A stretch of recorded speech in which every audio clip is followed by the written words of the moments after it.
Pagtanggal sa dalawang alkalde ng La Union at isang kongresista ng Pangasinan sa narco list ni Pangulong Rodrigo Duterte, inirekomenda ng Regional Peace and Order Council.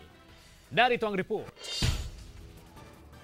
Tila nabunutan ng tinik sa lalamunan, sinagilian La Union Mayor Reynaldo Flores matapos maglabas ng resolusyon ang Regional Peace and Order Council o RPOC na nagre-rekomenda na tanggalin na siya sa listahan ng narco politicians. Taong 2016, nang ilabas ni Pangulong Rodrigo Duterte ang listahan ng mga narco politician, isa si Flores sa mga nasa listahan na kabilang sa high-value target. Matapos ang higit 2 taong investigasyon ng RPOC, napatunayan na walang involvement sa illegal na droga ang alkalde. Unang-una po, nagpapasalamat po ako sa Diyos at natutuwa po ako, nasisayahan. At last po, finally, mayroon na pong balitang ganyan po kasi 2 beses po akong naimbestigahan. Bukod kay Nagilian Mayor Reynaldo Flores, kabilang din si Bawang Mayor Eulogio Clarence Martin de Guzman III at Pangasinan 1st District Representative Jesus Celeste sa mga inirekomenda ng RPOC na tanggalin sa narco list. Ang resolution natin is based doon sa findings natin dito sa region. Yes.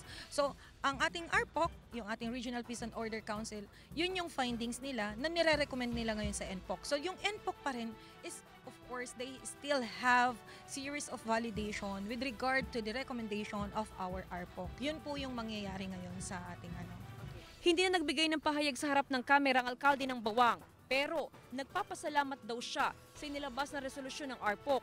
Lubos din ang pasasalamat ng mga empleyado ng munisipyo. Sobrang saya namin sa kanya. Na-clear po yung pangalan niya dito sa Bawang.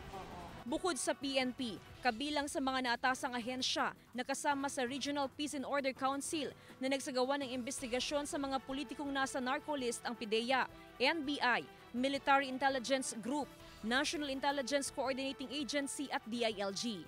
Isinumiti ang resolusyon ng RPOC sa NPOC kung saan si Pangulong Duterte ang chairman. Sa ngayon, hinihintay nila ang tugon ng Pangulo.